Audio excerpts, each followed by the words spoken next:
Hi, I'm Camilla. I'm the costume designer. Camilla, what was the last show at Theater B that you worked on?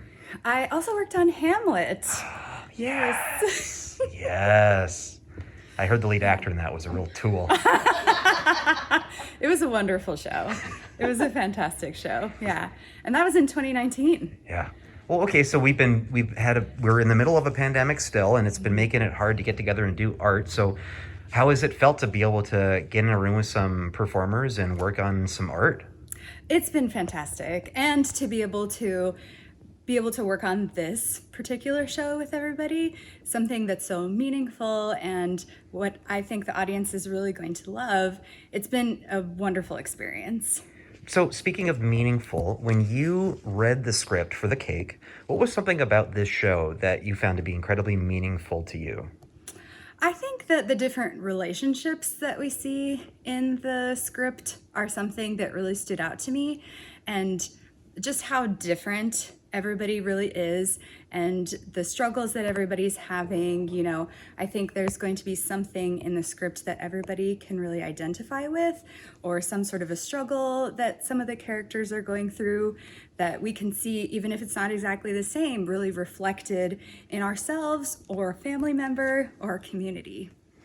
I'd love to ask you what were some of the most challenging costumes, but that would be a major spoiler for Oh the show. yeah, So no spoilers. we're not gonna go into that territory. But what have been what as a costume designer in general, what are some of the challenges you face when you're trying to create the outfit that a character is wearing on stage?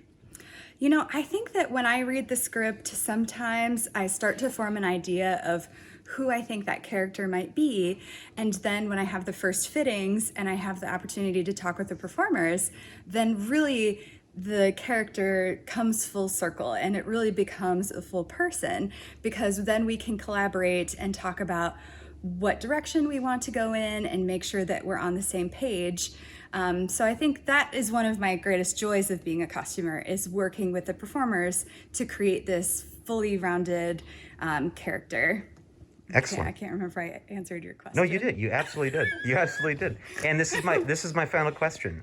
So when audiences come to see The Cake at Theater B, what's something that you hope they take with them? Obviously, not a piece of the costumes because we need those for the rest of the shows. But what's something that you think that you'd like for them to take with them when they're on the car ride home from this show? One thing that I hope that I've kind of been telling people as a question that I've been thinking about when working on this show is, what will it take to change your mind about something? It might be something that you feel really strongly about, or something that you have not really thought about, or that you have maybe always believed in. What might it take to change your mind?